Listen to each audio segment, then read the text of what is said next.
నా పేరు సందీప్ అనాలిసిస్ 27 ఛానల్కి అందరికీ స్వాగతం. ఈరోజు మెయిన్ టాపిక్ వచ్చేసి పోసాని కృష్ణమురళి గారిని అరెస్ట్ చేశారు కదా, దాని గురించి మనం ఇప్పుడు చర్చించుకునే ప్రయత్నం అనేది. చిన్న రిక్వెస్ట్ ఏంది అంటే నా ఛానల్ని సబ్స్క్రైబ్ చేయండి. అట్లనే నా టెలిగ్రామ్ లింక్ అనేది నేను డిస్క్రిప్షన్లో పెడుతున్నాను. దయచేసి నా టెలిగ్రామ్ గ్రూప్లో మీరు యాడ్ అయితే నేను అన్ని వీడియోస్ అనేది మీకు కనిపించే ప్రయత్నం అనేది ఉంటుంది. దయచేసి మీకు ఇంట్రెస్ట్ ఉంటే యాడ్ చేయమని కోరుతూ ఇప్పుడు టాపిక్లోకి వెళ్ళిపోదామండి. ఆంధ్రప్రదేశ్లో అనేది ఆర్టికల్ 19 అనేది లేదండి. ఎందుకంటే right to speak, right to expression అండి. అంటే ఏదన్నా మాట్లాడితే జైలు వేసే కార్యక్రమాన్ని కూటమి ప్రభుత్వం అనేది ముమ్మరంగా చేస్తుంది. అలాగే వచ్చేసి రైట్ టు ఎక్స్ప్రెషన్, ఏదైనా చెప్పినా కానీ కూటమి ప్రభుత్వం అనేది జైలు వేసే కార్యక్రమాన్ని శ్రీకారం చుట్టిందండి. గడిచిన 10 నెలలుగా కూటమి ప్రభుత్వం అనేది దాడులు అనేది ఎక్కువగా చేస్తుందండి. అదే కాకుండా ఎవరైనా ఏదన్నా మాట్లాడితే వాళ్ళ మీద దాడులు చేసే కార్యక్రమాన్ని శ్రీకారం చుట్టిందండి కూటమి ప్రభుత్వం. ఇది ప్రజాస్వామ్యానికి అనేది మంచిది కాదండి.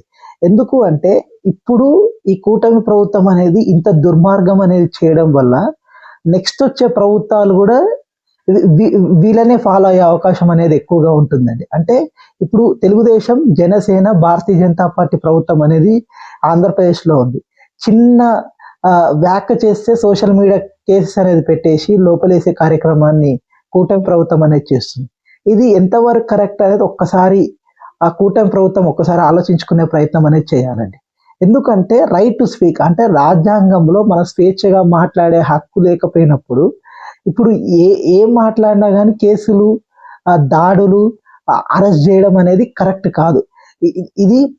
ఇది మెయిన్గా నేను ఎవరికి చెప్తున్నానంటే పవన్ కళ్యాణ్ గారికి చెప్తున్నాను. ఎందుకు అంటే పవన్ కళ్యాణ్ గారే ఎప్పుడు అందరికి కూడా చెప్తారు. ఏమని చెప్తారంటే చాలా వరకు రైట్ టు స్పీక్ అనేది కంపల్సరీ ఉండాలి అనేది పవన్ కళ్యాణ్ గారు ప్రతిసారి వ్యాఖ్యలు అనేది చేస్తారు. మీరు నిలదీసి అడగాలి అనేది పవన్ కళ్యాణ్ గారు చెప్తారు. కానీ ఏదైనా అడిగితే అరెస్ట్ చేసి లోపల పెట్టడం అనేది అది కరెక్ట్ పద్ధతి అనేది పవన్ కళ్యాణ్ గారిని నేను అడుగుతున్నాను.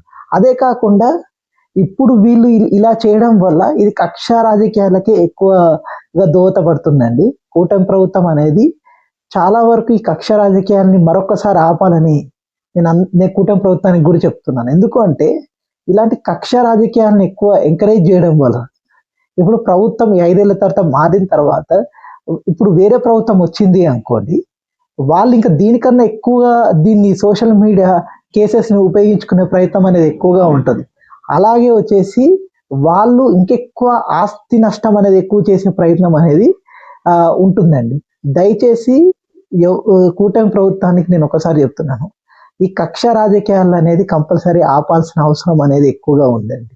అదే కాకుండా చాలా వరకు ఇప్పుడు ఇంతకు ముందు మాట్లాడిన దాంట్లో ఇప్పుడు అరెస్ట్ అనేది ఎక్కువ చేస్తారు. అంటే ప్రజలు ఏమనుకుంటారంటే ఎక్కడైనా కానీ ఈ కక్ష రాజకీయాలు చేస్తున్నారని ప్రజలందరూ కూడా అనుకునే ప్రయత్నం అనేది ఉంటుంది.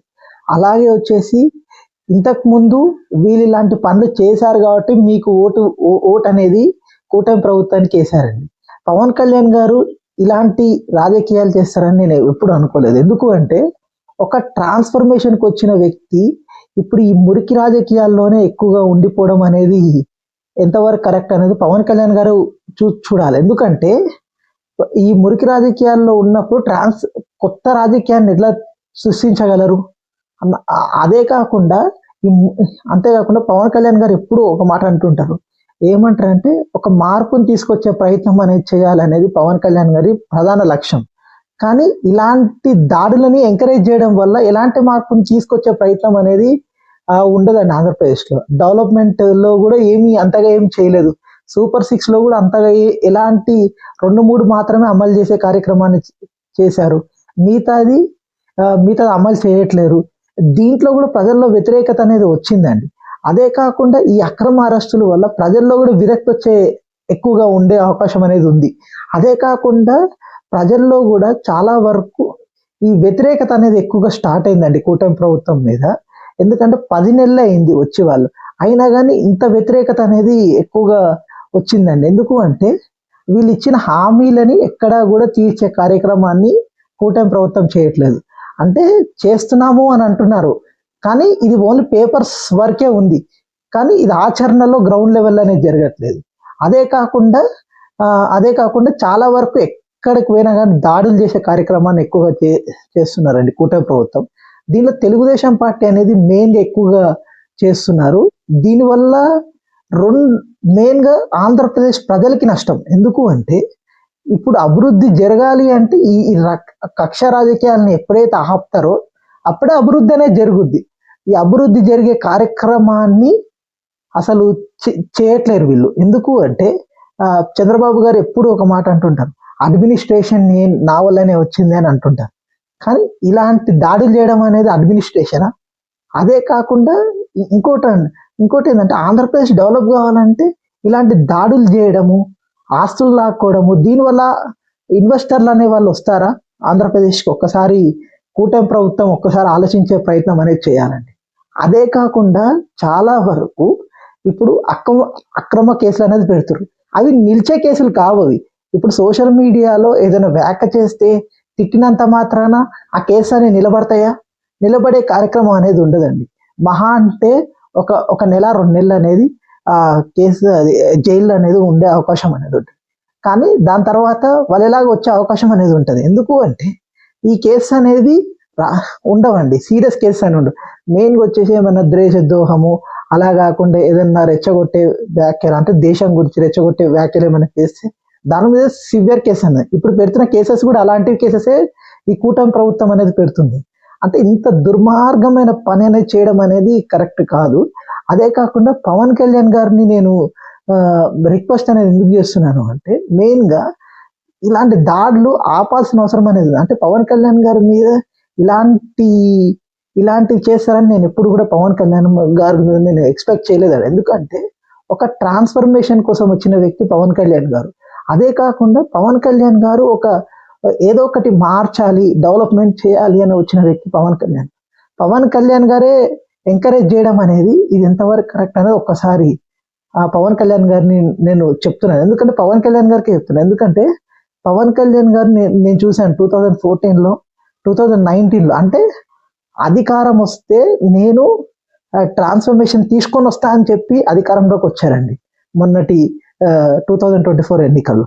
కానీ దాడులను ఎంకరేజ్ చేయడము, కక్ష రాజకీయాన్ని ఎంకరేజ్ చేయడం అనేది పవన్ కళ్యాణ్ గారు ఎక్కువగా ఈ కూటమి ఎంకరేజ్ చేస్తుంది అంటే పవన్ కళ్యాణ్ గారికి కూడా ఒక భాగం అనేది ఉంటుందండి. ఎందుకంటే చాలా వరకు జనసేన అనేది ఎక్కువ దాడులు అనేది ఎక్కువ చేయటారు. కానీ లాస్ట్కి ఎన్నికలు వచ్చినప్పుడు కూటమిలో కలిసింది కాబట్టి ఆ మరక అనేది దీంట్లో కూడా అంటే అవకాశం అనేది ఉంటుంది. దీన్ని ఒకసారి గమనించాల్సిన అవసరం అనేది ఉంది. అదే కాకుండా చాలా వరకు కూటమి నాయకులందరూ కూడా మెయిన్గా తెలుగుదేశం అనేది ఆస్తులు లాక్కోవడము, మద్యము, ఇసుక, ఇవన్నీ కూడా కాంట్రాక్ట్లు, వీళ్ళన్నీ కూడా కూటమి నాయకులు అన్నీ కూడా పంచుకునే ప్రయత్నం అనేది చేస్తున్నారు. ఈ అక్రమ కేసులు ఇవన్నీ కూడా కూటమి నాయకులు అనేది పెడుతున్నారు. ఒకసారి కూటమి నాయకులు అందరూ కూడా ఒక విషయం నేను చెప్తుంది ఏంటంటే దీన్ని ఎంకరేజ్ చేయడం వల్లనే మన ఆంధ్రప్రదేశ్ అనేది డెవలప్ కాదండి. ఎందుకు అంటే ఇప్పుడు ఇలాంటి ఎంకరేజ్ చేయడం వల్ల ఇప్పుడు నెక్స్ట్ వచ్చే ప్రభుత్వం కూడా ఇలాంటి ప్రయత్నం అనేది చేస్తారు. వాళ్ళు ఇప్పుడు మీరు చేస్తున్న కార్యక్రమాలే వాళ్ళు కూడా చేసే కార్యక్రమాలే ఎక్కువ, అలాంటి కార్యక్రమాలే ఉంటాయి, దానికి ఇంకా మించే ఉంటాయి. దయచేసి మీరందరూ కూడా ఆపాల్సిన అవసరం ఉంది. మెయిన్ కూటమి ప్రభుత్వం అనేది ఈ కక్ష రాజకీయాన్ని ఆపాల్సిన అవసరం అనేది ఉందండి. థ్యాంక్ యూ అండి. నా ఇన్ఫర్మేషన్ కానీ మీకు నచ్చినట్టయితే సబ్స్క్రైబ్ చేయండి, అలాగే బెల్ ఐకాన్ యాక్టివేట్ చేసుకోండి, కామెంట్ అనేది చేయండి.